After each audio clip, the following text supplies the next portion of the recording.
The world's first commercial refrigerator was introduced in 1913 by Fred W. Wolf, revolutionizing food storage.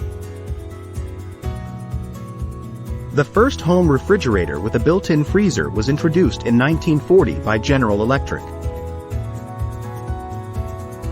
The famous phrase, "I'll have to check the fridge," comes from 1930s radio commercials for refrigerators, popularizing the idea of checking food availability.